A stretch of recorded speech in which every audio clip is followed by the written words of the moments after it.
تو دروازہ بند ہوگا، تو وہ آئیں گے نبیوں کے پاس کہ دروازہ کھلوائیں۔ سارے نبی کہیں گے ہمارے بس کا نہیں۔ آخر میں عیسیٰ علیہ السلام کہیں گے آج ایک ہستی دروازہ کھلوا سکتی ہیں، وہ ہے محمد مصطفیٰ صلی اللہ علیہ وسلم۔ سارے جنتی آپ کے پاس آئیں گے، یا رسول اللہ دروازہ کھلوائیں۔ آپ اللہ سے بات کریں گے، اللہ تعالیٰ فرمائیں گے تیری تو فعل کھولے گا، تو جا کے فیتا کاٹ۔ تو آپ کہیں گے میں تیار ہوں۔ ایک سواری آئے گی، وہ لینڈ کرے گی ہیلی کاپٹر کی طرح، آپ اس پر تشریف فرما ہوں گے۔ اس کی جو ایسے لگام ہے اور نکیل ہے وہ ایسے نیچے گر جائے گی۔ نیچے گرنے کا مطلب ہے کہ اس سواری کو میرے نبی خود رائڈ نہیں کریں گے، خود نہیں چلائیں گے، کوئی چلانے والا آئے گا۔ اور یہ اتنا بڑا پروٹوکول ہے کہ نبی کی سواری کو کون چلائے گا؟ سبحان اللہ۔ ہمارا ایک زمیندار تھا، تو ذوالفقار علی بھٹو اللہ ان کی بخشش فرمائے، وہ ان سے مل کر آیا۔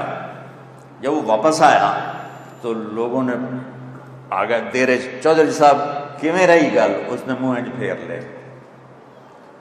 پھر انہیں آکے چودھری نے کی ہو گیا چودھری صاحب گل کیویں رہی؟ اس منہ انج پھیر لے۔ دو ترے واری تو بعد آکھنے کہ تانوں ہویا کی ہے؟ کہندا اسے منہ نال بھٹو نال گل کیتی ہن تواڈے نال کراں۔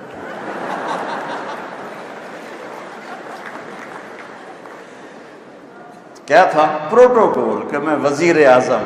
او میرے بھائی بہنوں سوچو، محمد مصطفیٰ قاب قوسین او ادنا، محمد اور احمد اور ماہی اور حاشر اور عاقب اور فاتح اور خاتم، ابو القاسم اور طٰہٰ اور یاسین، یہ میرے نبی کے نام ہیں۔ مزمل، مدثر، شاہد، مبشر، نذیر، داعی الی اللہ، سراج منیر۔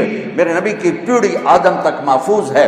محمد بن عبداللہ بن عبد المطلب بن ہاشم بن عبد مناف بن قصی بن کلاب بن مرہ بن کعب بن لوی بن غالب بن فہر بن مالک بن نضر بن کنانہ بن خزیمہ بن مدرکہ بن الیاس بن مدر بن نزار بن معد بن عدنان بن اود بن حمیسہ بن سلامان بن عوس بن بوز بن قوال بن ابی بن عوام بن ناشد بن حزا بن بلداس بن یدلاف بن طابخ بن جاحم بن ناحش بن ماخی بن عیفی بن عبقر بن عبید بن الدعاب بن حمدان بن سنبر بن یثربی بن یحسن بن یلحن بن ارعوہ بن عیدی بن زیشان بن عیسر بن اقناد بن ایہام بن مقصر بن ناحث بن زارع بن سمی بن مزی بن عوض بن عرام بن خیدار بن اسماعیل بن ابراہیم بن آدر بن سروج بن رعول بن فائج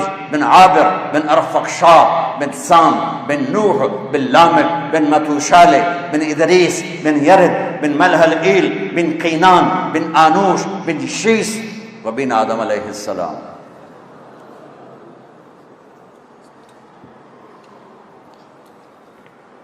ان کا پروٹوکول میرا اللہ دیتا ہے، اور جو ان کا ڈرائیور بنے گا اس کا کیا پروٹوکول ہوگا؟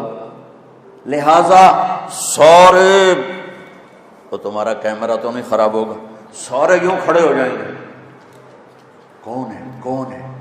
کوئی یوں دیکھے گا، کوئی یوں دیکھے گا، کوئی یوں دیکھے گا۔ تو میرے رب کی طرف سے اعلان ہوگا بلال حبشی کو بلایا جائے اور یہ لگام اس کو پکڑائی جائے۔ یہ غلام مصطفیٰ بننے، تم انجینئر چھوٹے بنو یا بڑے بنو، اس پہ تمہاری کامیابی کا دار و مدار نہیں ہے۔ تم پاس ہو یا فیل ہو، اس پہ تمہاری عزت کامیابی کا دار و مدار نہیں ہے۔ کامیابی اندر ہے، ناکامی اندر ہے۔ اچھے انسان ہو تو کامیاب ہو، چاہے ریڑھی پہ بیٹھو اور چاہے مرسڈیز پہ بیٹھو، اور اگر برے انسان ہو تو میرے رب کی عزت کی قسم اللہ کی نظر میں وہ گندگی کے کیڑے کے برابر بھی نہیں ہے۔ اللہ کی بارگاہ میں وہ بڑا ہے جو اپنی صفات میں بڑا ہے، جو غلام مصطفیٰ ہے۔ میرا رب کہہ رہا ہے فلا وربک لا يؤمنون حتى يحكموك فيما شجر بينهم ثم لا يجدوا في أنفسهم حرجا مما قضیت ویسلموا تسلیما۔ میرے محبوب آپ UAT والوں کو بتا دیں، میں بتا رہا ہوں ان کی طرف سے کہ اس وقت تک کوئی مرد عورت کامیاب نہیں ہو سکتا جب تک غلام مصطفیٰ بن کے نہ دکھائے، جب تک اپنی زندگی میں نبی پاک صلی اللہ علیہ وسلم کی اداؤں کو، طریقوں کو اور آپ کے اخلاق کو، کردار کو جب تک وہ اپنائے گا نہیں، اللہ کی نظروں کو نہیں بھائے گا۔ لوگوں نے تو فرعون کو خدا بنایا، لوگوں نے تو شداد کو سجدے کیے، لوگوں نے کیسر اور کسرا کو سجدے کیے، لیکن اللہ کی بارگاہ میں وہ انسان ہی نہیں تھے۔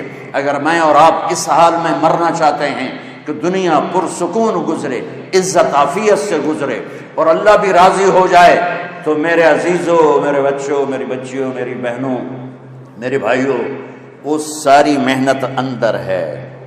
اچھے انسان کا معیار کیا ہے؟ غلام مصطفیٰ، غلام محمد، نبی پاک صلی اللہ علیہ وسلم کی غلامی، آپ کا طریقہ، آپ کی اطاعت، آپ کی سیرت میں ڈھلنا، یہ کامیابی ہے۔ پڑھائی تو موت تک ہے، آگے کیا کرو؟ سارے انجینئر ہیں جو باہر پھر رہے ہیں۔ تو مالدار بننا بڑائی نہیں ہے، مالدار بننا بڑائی نہیں ہے، نیک اچھا انسان بننا بڑائی ہے۔ اور میرے دیش میں تمہیں قسم اللہ کی اٹھا کے کہتا ہوں، میرے دیش کا زوال نہ نون لیگ کی وجہ سے ہے، نہ کاف لیگ کی وجہ سے ہے، نہ پیپل پارٹی کی وجہ سے ہے، نہ PTI کی وجہ سے ہے۔ میرے دیش کا زوال بد اخلاقی کی وجہ سے ہے، بد اخلاقی کی وجہ سے ہے، بد اخلاقی کی وجہ سے ہے کہ آج بازاروں میں جاؤ، شہروں میں جاؤ، دیہاتوں میں جاؤ، انسان نہیں ملتے، مرد عورت ملتے ہیں، انسان نہیں ملتے، اور انسانوں پر فیصلے ہوتے ہیں۔ میرے رب کا ایک قانون ہے، جس قوم میں انصاف ہوگا، سچائی ہوگی، دیانتداری ہوگی، وہ اللہ کو گالیاں بھی دیتے ہوں گے تو اللہ ان کو عزت دے گا دنیا میں۔ جس قوم میں سچائی ہوگی، دیانتداری ہوگی اور عدل ہوگا، اس قوم کو اللہ اونچا کرے گا، چاہے مسلمان ہیں اور چاہے کافر ہیں۔ جس قوم میں ظلم ہوگا، جھوٹ ہوگا، دھوکہ ہوگا، اس قوم کو اللہ ذلیل کرے گا، چاہے مسلمان ہیں چاہے غیر مسلم ہیں۔ 56 ملک ہیں اسلامی، ذلت کی پستیوں میں ہیں، گندگی کے کیڑے کی طرح گندگی میں پھر رہے ہیں 56 ملکوں کے ساتھ، اور ایک ملک اس میں ایٹمی طاقت ہے، عزت کہاں گئی؟ ٹیکنالوجی ہے، عزت کہاں گئی؟ اخلاق بگڑ گئے، جھوٹ پھیل گیا، ماں باپ کی نافرمانی۔ تو محمدی ہونے کا ایک حصہ عبادت ہے۔ اب سب سے کہتا ہوں نماز نہ چھوڑنا، اور اب رمضان آ رہا ہے، روزے نہ چھوڑنا۔ یہ اللہ کی بخشش کا مہینہ ہے، اللہ سے معافی مانگنے کا مہینہ ہے، لیکن اس کے بعد میرے نبی کے اخلاق کہ میں چلتا پھرتا محمدی نظر آؤں، میں چلتا پھرتا محمدی نظر آؤں، میرا بول چال ڈھال رفتار گفتار وہ محمدی نظر آئے، سیکھنا پڑے گا۔